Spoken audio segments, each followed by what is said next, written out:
Hey, Will Kenderdine here.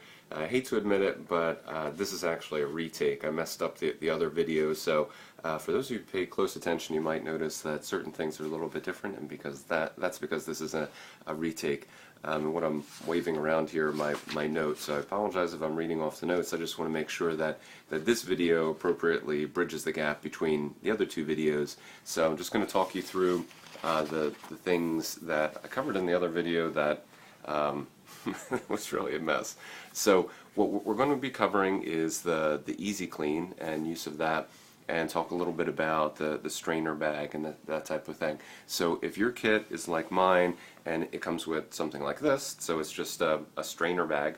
I mean, yours may not look exactly like that, but the deal is that when you get it, you definitely need to clean it, because at least I didn't want to assume that they cleaned it at the factory, because last thing I want is some dirty, nasty strainer bag in my wine.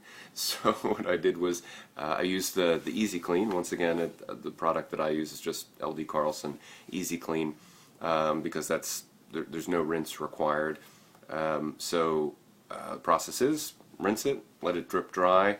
In my case, it probably took a good I would say a good 15 to 20 minutes to drip out most of it. I just kept squeezing it a couple times until I was sure that it was clean.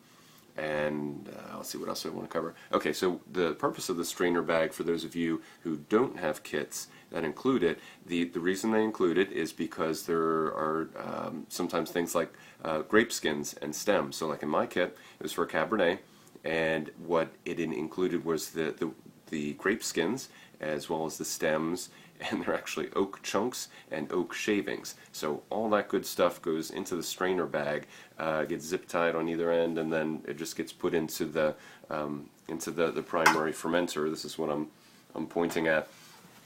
So yeah, so it's really pretty simple. And then the other thing that I covered in the other video is that when I was doing the video, I spilled the Easy Clean. And then my wife came in afterwards, and she was not too amused. But the good news is, like, if we look at I'm not sure how much of the carpet you can see here, but you can't even tell where it was spilled. I mean, the good news is, once again, that the Easy Clean stuff is just a potent version of OxyClean, or it has the same primary component as OxyClean. And as we all know from the Billy Mays commercials of whatever that was probably like back in the 90s or something. But Billy Mays used to sell OxyClean on television, and his thing was that it was color safe. And as you can see from my carpet's fine, cleans up just fine.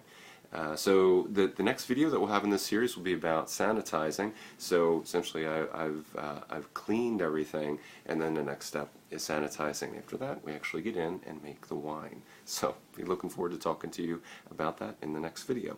Take care.